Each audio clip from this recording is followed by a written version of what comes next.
ഞാൻ പെട്ടെന്ന്. മീര ഒറ്റയ്ക്കാണോ? ഡ്രൈവറുണ്ട്. അവിടെ ഇരുന്നിട്ട് ഉറക്കം വരുന്നില്ല. ഒരു ആൻസൈറ്റി എന്തായിന്നറിയാൻ. ചായ വേണോ? ഞാൻ ഒഴിച്ചു തരാം. എനിക്ക് വേണ്ട.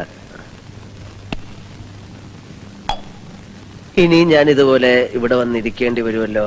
അപ്പോഴാരാ എനിക്ക് ചായ പകർന്നു തരിക? അതോ ഇപ്പൊ അകത്ത് കിടക്കുന്നില്ലേ, അമ്മ പകർന്നു തരും. ഡോക്ടർ എന്ത് പറഞ്ഞു? പ്രത്യേകിച്ചൊന്നും പറഞ്ഞില്ല. പിന്നെ എന്തെങ്കിലും ഉണ്ടെങ്കിലും എന്നോടൊന്നും പറയത്തില്ല. ഡോക്ടർ അദ്ദേഹത്തോടെ പറയും. അവരൊരുമിച്ച് പഠിച്ചവരാ. ഉണ്ണി വേണമെങ്കിൽ വിശാലായിട്ടൊന്ന് ഉറങ്ങിക്കോ, ഞാൻ ഇവിടെ ഇരുന്നോളാം. വേണ്ട, മീര വയ്ക്കോ. Don't worry. വേണ്ട, എന്തെങ്കിലും ആവശ്യമുണ്ടെങ്കിൽ ഞാൻ അറിയിക്കാം. Okay, good night.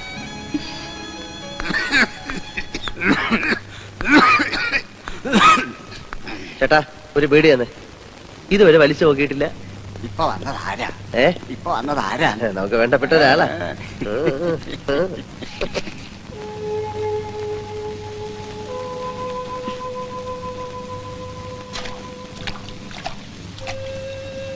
ഈ കൊട്ടയിലോട്ട് വാരി വെക്ക. അമ്മാവൻ ഇവിടെ കിടന്ന് ഇങ്ങനെ ഉരുകുന്ന എന്തിനാ? വലിയ ദേഹക്കാരൻ ഞങ്ങളാരും.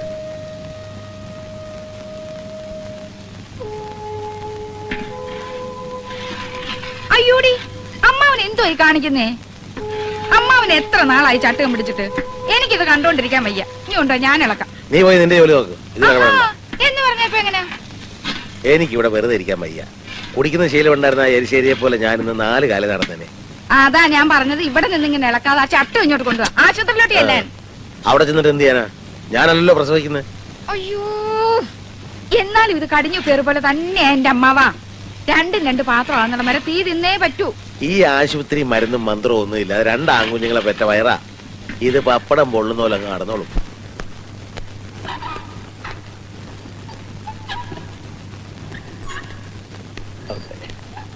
ഡോക്ടർ, ദേവികമ്മയുടെ ആളല്ലേ? അതെ. കുട്ടി പെൺകുഞ്ഞാ. സമയം 3:35. അമ്മ ബോധം വീണിട്ടില്ല.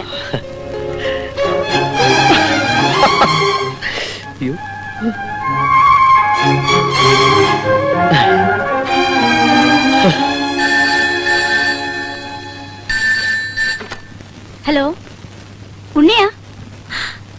ഒരു നല്ല ന്യൂസ് എന്നതിന് താങ്ക്സ്. വേണ്ട, ഉണ്ണി അവിടെ തന്നെ നിന്നാ മതി. അച്ഛനെയും പുഞ്ചിരി ചേച്ചിയും എരിശ്ശേരിയും കൂട്ടി ഞാനിവിടെ എത്തിക്കോളാം. വേണ്ട ഉണ്ണി.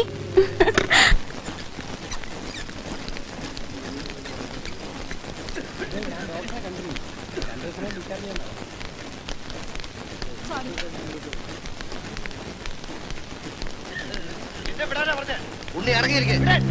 ഡോക്ടറെ കാണണം. സംസാരിക്കണം.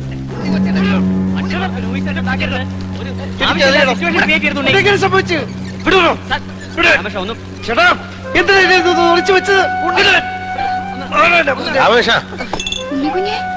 എന്താ ഉണ്ണി, എന്ത് പറ്റി?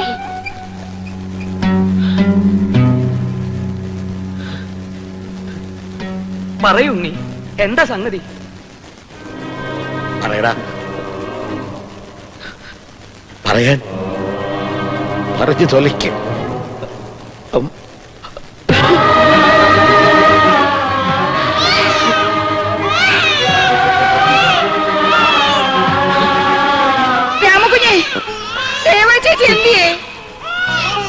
കുഞ്ഞിനെ വാങ്ങിച്ചു അമ്മ പോയി. അയ്യോ,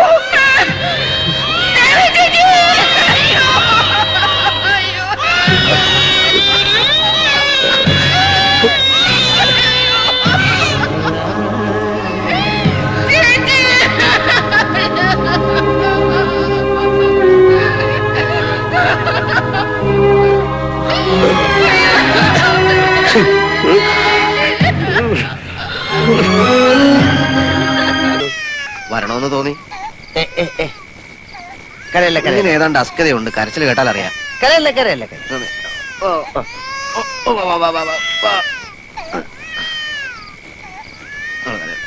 അച്ഛൻ എന്തേടാവേ? ആലപ്പുറത്തെ ശാന്തയുടെ കല്യാണം നാളെ. കുഞ്ഞിന്റെ കാര്യം നോക്കി ഇവിടെ ഇരിക്കാനുള്ളതിന് പകരം നീ ഒന്ന് പറ, ഇതൊന്ന് നിർത്താൻ. വയറുവേദന എടുത്തിട്ടാ പാവം. 2-3 ദിവസത്തേക്ക് പാലൊന്നും കൊടുക്കണ്ട. വല്ല കരിക്കും വെള്ളമോ ഗ്രേപ്പ് വാട്ടറോ, അതും കൂടുതൽ കൊടുക്കരുത്. ഒരു 2 ടീസ്പൂൺ വീതം. പിന്നെ അത് ഇടയ്ക്കിടയ്ക്ക് മുടങ്ങാതെ കൊടുക്കണം. ഇപ്പോഴീ വയറുവേദന കരച്ചിൽ നിർത്താൻ എന്താ വേണ്ടേ? അത് കമിഴ്ത്തി കിടത്തി പുറത്ത് തട്ടി കൊടുത്താൽ മതി.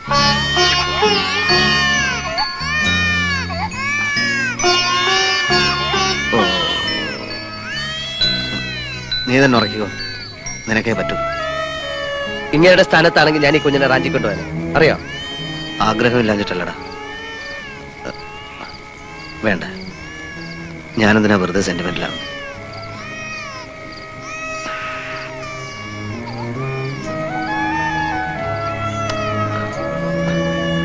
വല്ലപ്പോഴും വരാം, ഒന്ന് കാണാം.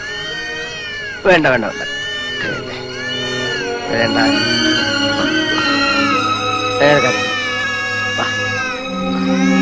മോളെ,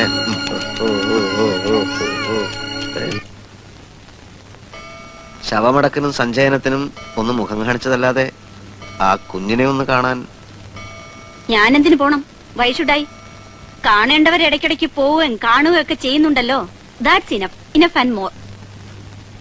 നിമ്മി, നമ്മുടെ ആറ്റിറ്റ്യൂഡും മൂഡും പിന്നെ ജീവിതം തന്നെ പ്രകാശമുള്ളതാക്കാൻ ആരുടെ ആയാലും ഒരു കുഞ്ഞിനെ കൊണ്ട് സാധിക്കും.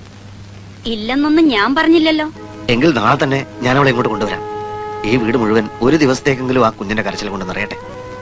എന്നാ ഇപ്പൊ തന്നെ ആയിക്കോട്ടെ. ഞാൻ എന്റെ വീട്ടിലേക്ക് പോയേക്കാം. പിന്നെ എന്റെ ശല്യം ഒന്നും ഇവിടെ ഉണ്ടാവില്ലല്ലോ. ഓക്കെ?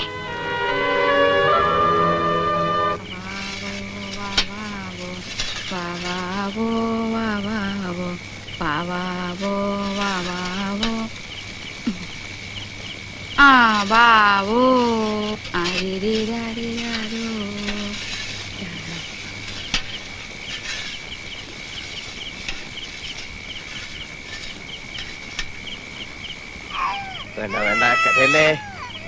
എന്റെ മോളല്ലേ, കരയല്ലേ.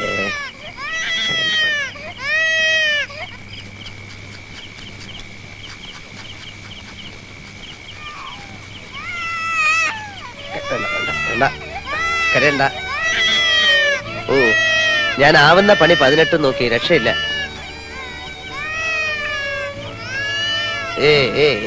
ഓ, ഇവളൊരു പിടിവാശിക്കാരിയാ. എപ്പൊ തുടങ്ങിയ കരച്ചില്ലാന്നറിയാം. എന്റെ ഉണ്ണിക്കുട്ട അതിനിങ്ങോട്ട് താ, ഞാൻ അതിന്റെ കരച്ചിൽ നിർത്തി തരാം. ഇയാളെന്താ എരിശ്ശേരി കൊടുക്കും? എലിശ്ശേരി അല്ല, പാല് കൊടുക്കും. പാല്? ആ തേങ്ങാ പാല് എനിക്ക് വേണം. ചേച്ചി, ഈ കുഞ്ഞിനെ ഒന്ന് പിടിച്ചേ. ഞാൻ ഈ എരിശ്ശേരി കിട്ടുന്ന കടുവറക്കട്ടെ. ഇവിടെ ഇച്ചിരി ഇല്ലാത്ത ഈ കുഞ്ഞിന് ആരെങ്കിലും തേങ്ങാപ്പാൽ കൊടുക്കണോ? എന്റെ ഉണ്ണി പാലിന്റെ നിറമൊക്കെ ഒന്നല്ലേ, കുഞ്ഞത് മുലപ്പാലൊന്നും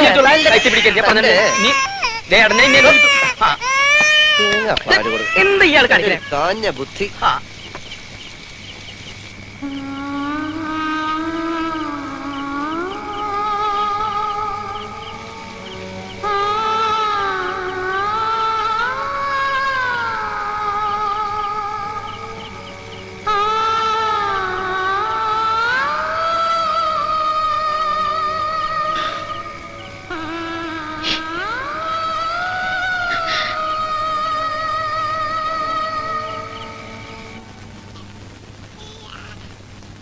ഈശ്വരപിള്ള മകൻ ഉണ്ണികൃഷ്ണപിള്ളയ്ക്ക് വാറണ്ടുണ്ട്. ഇവിടെ ഒരു തെറിച്ച പെണ്ണിനെ വല്ല വിധേനെ മെരുക്കാൻ നോക്കുമ്പോഴാ വാറണ്ടും കൊണ്ട് ഒരാളുടെ എഴുന്നള്ളത്ത്. ഒരൊറ്റ അടി ഞാൻ വെച്ചേരും. അടിച്ചോ, ഞാൻ വന്ന് കൊണ്ടോളാം. വായ അങ്ങനെ അങ്ങോട്ട് തുറക്കാതെ ഈച്ച കയറിപ്പോ. എനിക്ക് ഇപ്പഴാ ഉറപ്പായത് വായ നോക്കിയാണെന്ന്. വാ ഗുഹ പോലെ തുറന്ന് കൊച്ചിനെ പേടിപ്പിക്കാതെ. എങ്ങനെയാ കൊടുക്കണ്ടെന്ന് ഞാൻ കാണിച്ചുതരാം. ഇങ്ങിതാ വാ വാ വാ വാ വാ വാ. മോള് കുട്ടി. എന്തിനായാലും നേരത്തെ കാലത്ത് ഒരു പരിശീലനം കിട്ടുന്നതല്ല, കൊടുത്ത് പഠിക്കേ. അതിനെ എനിക്ക് പരിശീലനം ഒന്നും വേണ്ട. ഞാൻ സന്യസിക്കാനാ പോണേ. ആയിക്കോട്ടെ, എന്നാലും പ്രസവിക്കാമല്ലോ. ശരി, ഈ ഉണ്ണിക്ക് വേറെ ഒന്നും പറയാനില്ലേ? ഉണ്ട്. ഇങ്ങനെ ഇപ്പൊ പറയുന്നതെന്ന് വെച്ചാ ഇപ്പൊ നോക്കിയാലും ഒരു പ്രസവക്കാര്യം പറിച്ചില്. അനിയത്തിയുടെ അടുത്തുനിന്ന് മാറാതെ മറ്റുള്ളവരോട് ഇങ്ങനെ വേണ്ടാതിനും പറഞ്ഞ് ഇങ്ങനെ ഇരിക്കാനാ ഭാവം. പിന്നെന്താ ഇപ്പൊ വേണ്ടേ? കയ്യോടെ അറസ്റ്റ് ചെയ്തുകൊണ്ട് ചെല്ലാനാ സമൻസ്. ഇങ്ങോട്ട് ആരുടെ സമൻസ്? കുഞ്ഞിന്റെ വരവോടെ ഉണ്ണി എല്ലാം മറന്ന മട്ട. ഉണ്ണിക്ക് കമ്പനിയുടെ ഒരു ജോലിയുണ്ട്, അറിയോ? അങ്ങോട്ടൊന്ന് കേറിയിട്ട് ഇപ്പൊ എത്ര കാലായി? അതിപ്പോ ഇവിടെ ആരെ ഏൽപ്പിച്ചിട്ടാ എങ്ങോട്ടെങ്കിലും ഒന്ന് തിരിയാൻ പറ്റുക? ഓരോന്നും കണക്കുകൂട്ടി മുമ്പോട്ട് പോകുന്ന പ്രകൃത അച്ഛൻ്റെത്. ഇപ്പൊ തന്നെ ഉണ്ണിയുടെ കാര്യത്തിൽ അച്ഛൻ എന്തോ ഒരു പന്തിയോടുള്ള പോലെ. പക്ഷെ ഉണ്ണി വിചാരിച്ച അതൊക്കെ പാച്ചപ്പ് ആക്കാവുന്നേ ഉള്ളൂ. അതിന് പറ്റിയ സന്ദർഭം ഇത്. ഡൽഹി പോണം. ബിസിനസ് എക്സിക്യൂട്ടീവ്സിന്റെ ഒരു കോൺഫിഡൻഷ്യൽ മീറ്റിംഗാ. You will have to be there. No, എനിക്ക് പറ്റില്ല. Unni, please Meera, it's impossible. അച്ഛന് വേണ്ടിയോ കമ്പനിക്ക് വേണ്ടിയോ അല്ല, നമുക്ക് വേണ്ടി, ഉണ്ണി എനിക്ക് നഷ്ടപ്പെടാതിരിക്കാൻ വേണ്ടി. അച്ഛനെ വെറുപ്പിച്ചാൽ ഈസ് ഇൻഹ്യൂമൻലി അഡമന്റ്. പക്ഷെ മീര, ഈ കുഞ്ഞിനെ ഞാൻ എന്ത് ചെയ്യും? ചേട്ടന്റെയും ചേട്ടത്തിന്റെ അടുക്കൽ നിർബന്ധിച്ച അവര് കേൾക്കാണ്ടിരിക്കില്ല. അപ്പൊ ഈ കുഞ്ഞിനെ ഞാൻ ഒഴിവാക്കണം. മീരയ്ക്ക് ഇവളൊരു പ്രശ്ന അല്ലേ, ഒരു തലവേദന? അയ്യോ, ഞാൻ അതല്ല. It's all right, it's all right. നിർത്ത്, സ്റ്റോപ്പ്, അല്ലെങ്കിൽ എന്നെ കാർ കയറ്റി കൊല്ലടാ. അടിച്ച് പൊളിക്കും ഞാൻ. ദുർഭരണം നടത്തിയ സർ CP രാമസ്വാമിയുടെ മൂക്ക് വെട്ടിയതുപോലെ ഈ CPയുടെ മൂക്ക് മാത്രമല്ല ഞാൻ വെട്ടുക, തലയും ഞാൻ വെട്ടും. അപ്പൊ നീ വിചാരിക്കും ഞാൻ നക്സലൈറ്റ് ആണെന്ന്. ഞാൻ നക്സലൈറ്റ് അല്ലടാ. അപ്പൊ പിന്നെ ഞാൻ ആരാ? പറയടാ, ഞാൻ ആരാന്ന്. ഇവൻ ഏതാ? ഉണ്ണി സാറിന്റെ പാർട്ടിയാ. ഉണ്ണി എന്ന് പറഞ്ഞ ആരാ? ആരാന്നാ നിന്റെ വിചാരം? ഉണ്ണി എന്ന് വെച്ചാ ഒരു പ്രസ്ഥാന. ഉണ്ണികൃഷ്ണനെ തൊട്ട് കളിച്ചാൽ അക്കളി തീക്കിളിയാണെന്ന് നീ ഇപ്പൊ ഓർത്തോ? തീ എന്ന് ഞാൻ വെറുതെ പറഞ്ഞതല്ല. അടുപ്പില് ഊതി ഊതി ഇങ്ങനെ തീയിൽ കുരുത്തു വളർന്നവരാ മോനെ ഞങ്ങള്. ആദ്യം നിന്റെ ഈ ചുവന്ന തുക്കടക്കാറ് കത്തിക്കും, പിന്നെ ഞാൻ നിന്റെ കമ്പനി കത്തിക്കും. സോറി, പിന്നെ നിന്നെ കത്തിക്കും. അതീന്ന് ഒരു പിടി ചാരം ഈ വലത് കൈകൊണ്ട് വാരിയെടുത്ത് ഭാരതപ്പുഴയെ കൊണ്ടൊഴുക്കും. എന്നിട്ട് ആ ചാരം ഭാരതപ്പുഴയുടെ ഓളങ്ങളിൽ കുറച്ചു നേരം ഇങ്ങനെ ചങ്കേച്ച അങ്ങനെ തട്ടി കളിക്കുന്നോണ്ട് നിനക്ക് എന്തെങ്കിലും വിരോധം ഉണ്ടെങ്കിൽ ഇപ്പൊ പറയണ. എടാ പറയാൻ മാറി എന്നില്ലെങ്കിൽ നീ എന്ത് ചെയ്യടാ നത്തുമോറ? എന്താ നീ ചെയ്യാതെ? നീ പോട കഷണ്ടി കഴിവേരുടെ പുന്നുമോനെ. എടാ പുല്ലേ, എന്നെ പിടിച്ചു വിട്ടതല്ല, ഞാൻ റിസൈൻ ചെയ്ത്. അറിയോ സാർ? ഈ വിവരദോഷോട് പറഞ്ഞിട്ട് എന്താ കാര്യം? സാർ, ഇവൻ വീട്ടു മാഷേ, എനിക്ക് ഇയാളോട് 4 വർത്താനം പറയാം. എനിക്ക് എന്താ പറയാണെന്ന് വെച്ചാ പറ. എന്തായാലും ഇയാളുടെ ജോലി പോയോ? ആ വിഷമം കൊണ്ടാ ഞാൻ മുക്കറ്റം കുടിച്ചത്. അല്ലാതെ സാധാരണ കുടിയന്മാര് കുടിക്കുന്നത് പോലെ കുടിക്കാൻ വേണ്ടി ദുഃഖം ഉണ്ടാക്കിയതല്ല. എന്താ മാഷേ? അപ്പൊ ഞാൻ കുറ്റക്കാരനല്ലല്ലോ. നീ എന്ത് തെമ്മാടിത്തരം കാണിച്ചത്? കാണിച്ചെങ്കിൽ കണക്കായി പോയി. എന്റെ മാഷെ, വെള്ളമടിച്ച് ബോധമില്ലാതെ ഒരുത്തൻ തെമ്മാടിത്തരം കാണിച്ചു എന്നിരിക്കട്ടെ, മാഷ് എന്ത് ചെയ്യും? കരണക്കുറ്റി നോക്കി 2 പൊട്ടിക്കും അല്ലേ? അയാള് കാറിൽ നിന്ന് ഇറങ്ങി അവിടെ അത് ചെയ്തിരുന്നെങ്കിൽ ഈ സംഗതി അവിടെ വെച്ച് തീരില്ലേ? അതിന് ഇവൻ ഇവിടെ കിടന്ന് കൊല വിളിച്ചിട്ടും കൊമ്പ് വിളിച്ചിട്ടും എന്താ കാര്യം? ഇത്തരം മുട്ടുമ കൊഞ്ഞെണ്ണം കാണിക്കല്ലേ വേണ്ടത്. വിവരമില്ലെങ്കിൽ വിവരമുള്ളവരോട് ചോദിച്ച് മനസ്സിലാക്കുക. എന്താ മിണ്ടാത്തെ? എന്താ മിണ്ടാത്തേന്ന് മാഷെ പറഞ്ഞു കൊടുക്ക് മാഷേ. നാ പറഞ്ഞു.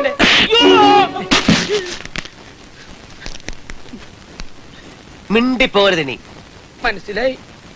ഇപ്പൊ എനിക്ക് മാഷ മനസ്സിലായിട്ടോ.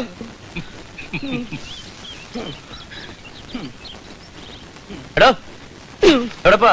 ഞാൻ പോവാ. വന്ന് ഊണ് വെച്ചിട്ട് ഓടോ. വിളിച്ചോണ്ട് വരണതാ. ആര് വരും? അയാൾ എന്നെ പറ്റി ഇപ്പൊ എന്താ വിചാരിക്കാ അറിയോ? പുറംചട്ട നന്നായിരുന്നാലും ചിലതൊക്കെ റബിഷ് ആയിരിക്കും. വായിച്ചു തുടങ്ങുമ്പോ തന്നെ അറിയാം ചവറ്റുകുട്ടയിലേക്കുള്ളതാണോ അല്ലയോ എന്ന്. മനുഷ്യരുടെ കാര്യം അങ്ങനെ തന്നെ. കൂലിക്ക് ആളെ വിട്ട് തെറി വിളിപ്പിക്കുന്നവൻ കുടുംബക്കാരനായിരിക്കും. No, never. That is rubbish. പാരമ്പര്യം, ഫാമിലി ബാക്ക്ഗ്രൗണ്ട്, ഇതൊന്നും അത്ര നിസ്സാര കാര്യങ്ങളല്ല. We should take care of them. Unni എന്തെങ്കിലും? ഏയ്, ഉണ്ണിയല്ല, ആരായാലും. ഞാൻ പൊതുവെ പറഞ്ഞെന്നേ ഉള്ളൂ. കോടതിയിൽ നിന്ന് നോട്ടീസ് വന്നു. അടുത്ത മാസം 14-ാം തീയതി വീടും പറമ്പ് ജപ്തിയാ. ഞാൻ നോക്കിയിട്ട് ഒരു വഴിയും കാണുന്നില്ല വാര്യരെ. വഴിയൊക്കെ ഉണ്ട്.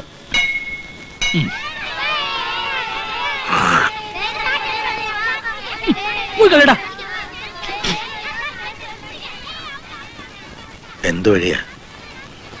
ഈ വാശിയും വൈരാഗ്യവും ഒക്കെ ഒന്ന് മാറ്റി വെച്ചിട്ട് നേരെ അങ്ങോട്ട് എന്ന് കാര്യം പറയാം. ആരോടാ? മൂത്ത മോനോട്. അല്ല പറയടാ, അവര് ബുദ്ധിപൂർവ്വമല്ലയോ ശ്രീധരനൊന്നും പറഞ്ഞ് കാറ് തന്നത്. ആ വേലയൊക്കെ മനസ്സിൽ വെച്ചേക്കാൻ പറ. എന്താടാ വെച്ചിട്ട് പോ. അവനെ ഡോക്ടറാക്കാൻ വേണ്ടി നമ്മൾ കുറെ മുടക്കതില്ലയോ? വഴിയിലിറങ്ങി തെണ്ടിയാലും ശരി, അവന്റെ ഒരു ചില്ലി കാശും എനിക്ക് വേണ്ട. വേണ്ട. പിന്നുള്ളത് ഉണ്ണികൃഷ്ണനാ. അവനാണെ ഉള്ള ജോലിയും കളഞ്ഞിട്ട് മെഴുങ്ങസാന്നും പറഞ്ഞു കുത്തിയിരിക്കുക. അവൻ വിചാരിച്ച എന്തോ മല പറിക്കാനാ. ജോലിയും തൊഴിലും ഒന്നും ഇല്ലെങ്കിൽ ഇനിയിപ്പോ എന്തേലും നടക്കണമെങ്കിൽ അവൻ അവർ വഴി. അത് തന്നെ അടുത്ത വഴി. CP ഒറ്റ മോളല്ലേ ഉള്ളൂ. മകൾക്ക് വേണ്ടി അയാൾ എന്ത് ചെയ്യും? ഈശ്വരപിള്ള ചേട്ടൻ ധൈര്യമായി പോയി അങ്ങോട്ട് സംസാരിക്കുക. ജപ്തി പ്രശ്നം നമുക്ക് പുല്ലുപോലെ പരിഹരിക്കാം. അതിനു മുമ്പ് ഉണ്ണികൃഷ്ണനോടൊരു വാക്ക് ചോദിക്കണ്ടേ? അവനോട് ചോദിക്കാൻ പറയൊന്നും വേണ്ട. ആദ്യം കാര്യം നടത്തുക, പിന്നെ കല്യാണം. ഞാൻ വായിൽ വെള്ളിക്കരണ്ടിയുമായിട്ട് ജനിച്ചവനൊന്നുമല്ല. ഉണ്ണിയെ പോലെ തന്നെ. സ്വയം പൊക്കി പറയൊന്നുമല്ല. കുറച്ച് സ്മാർട്ടായിരുന്നു ഞാനും. പിന്നെ ഹാർഡ് വർക്ക് ചെയ്യാനുള്ള ഒരു മനസ്സും അതൊന്നും എനിക്ക് നഷ്ടപ്പെട്ടിട്ടില്ല. ഇന്നത്തെ ഈ നിലയിലെത്തിയതിൽ ഞാൻ അഹങ്കാരം പറയുകയല്ല. Really I am proud of myself. എന്ന് വെച്ച് പഴയ എന്നെ ഞാൻ മറക്കില്ല. ഐ മീൻ, ചേട്ടനെയും ഉണ്ണിയെയും ഒക്കെ എനിക്ക് മനസ്സിലാക്കാവുന്നതേ ഉള്ളൂ.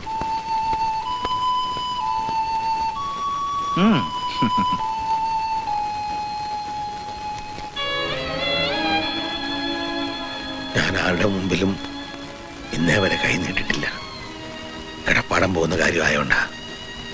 ഉണ്ണി അറിഞ്ഞ അവൻ ആത്മഹത്യ ചെയ്യും. എന്നേക്ക് അഭിമാനി അവനെ. അതുകൊണ്ട് ഇത് സ്ത്രീധനായിട്ട് കരുതണ്ട, കടമാണെന്ന് വിചാരിച്ചാൽ മതി. ഞാനിത് തിരിച്ചു തരും. ഇത് സ്ത്രീധനമല്ല, കടവല്ല.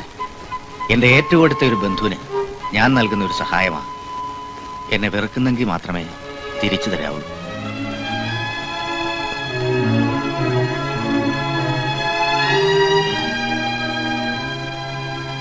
ഞാനീ ചെയ്തത് തെറ്റാണ്. പക്ഷെ ഇതിന്റെ പേരിൽ ഒരിക്കലും എന്റെ മോൻ വേദനിക്കാനിടയാകരുത്. ഇന്ന് ഏതാണ്ട് ഒരു കോളത്തെ മട്ടുണ്ടല്ലോ. നീ ഐസ് ക്യൂബ്സ് ഇത് ഓർക്കാപ്പുറത്തൊരു ബിസിനസ് ലക്ക് എന്നല്ലാതെ എന്ത് പറയാനാ. 1 ലക്ഷം രൂപയ്ക്ക് ബിസിനസ് ഉറപ്പിച്ചു, ചെക്കും കൊടുത്തു. For your health and prosperity. 10 ലക്ഷം ചോദിച്ചാലും ഞാൻ കൊടുക്കുമായിരുന്നു, എന്നാലും ലാഭ. Really I am proud of you. You are very very lucky. തുടങ്ങിയപ്പോ തന്നെ നല്ല പൂസായ മട്ടുണ്ടല്ലോ. You are right. ഞാൻ ഇന്ന് നല്ല ഫോമില. എന്നോട് 1 ലക്ഷം രൂപ ചോദിച്ചു. നിന്നെ ഓർത്ത് കണ്ണുമടച്ച് ഞാൻ കൊടുത്തു. നിനക്ക് വേണ്ടി എന്റെ ജീവൻ ചോദിച്ചാലും ഞാൻ കൊടുക്കും.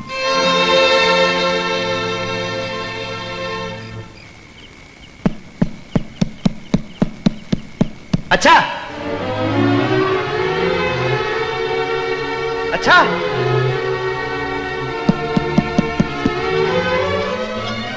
1 ലക്ഷം രൂപയെ ബാക്കി വല്ല ഉണ്ടെങ്കിൽ താ. വിഷം വാങ്ങിച്ചു തരട്ടെ. നാണവും മാനവും ലെവലേശമുള്ള ഒരുത്തനും ഈ നാറിയ പണി കാണിക്കത്തില്ല. മകന്റെ പേര് പറഞ്ഞ് വിലവേശി ശ്രീധനം വാങ്ങിക്കാൻ പോയിരിക്കുന്നു. പോക്കില്ലാത്തവൻ പോയി തെണ്ടണം. അതിനൊരു അന്തസ്സുണ്ട്. വീടും പറമ്പും നഷ്ടപ്പെട്ട അഭിമാനമുള്ളവൻ തെരുവിലോ കടത്തുന്നതിലോ പോയി കിടക്കണം. എന്നോട് ചോദിക്കാൻ CPയോട് പോയി കാശ് ചോദിക്കാൻ അച്ഛൻ എന്താ അവകാശമുള്ളത്? എന്തുറപ്പം മേലെ അച്ഛൻ കാശ് ചോദിച്ച്? എനിക്ക് അയാളുടെ മോളെ കെട്ടാൻ മനസ്സില്ല. എനിക്ക് വരെ അച്ഛൻ പോയി വേണ്ട പറഞ്ഞാൽ കൂടിപ്പോവും. പക്ഷെ പറയാണ്ടിരിക്കാൻ വയ്യ. ഇനി കാശിന് ആവശ്യമെന്ന് അകത്ത് കിടക്കുന്ന കുഞ്ഞിന് അച്ഛൻ വിൽക്കും. അച്ഛൻ മനസാക്ഷി ഇല്ലാത്തവനാ. അമ്മ ചത്തതിൽ അച്ഛന് നാണം കെട്ടൊരു പങ്കുണ്ട്, അറിയോ? സഹിക്കാൻ വയ്യാഞ്ഞിട്ടാ ഞാൻ ഇങ്ങനെയൊക്കെ ഈ പറയുന്നത്. അച്ഛൻ എന്റെ മുമ്പ് ഇരിക്കുന്ന കാണുമ്പോ എനിക്ക് തികട്ടി വേണ്ട, ഞാനിവിടെ നിന്നാ ശരിയാവില്ല.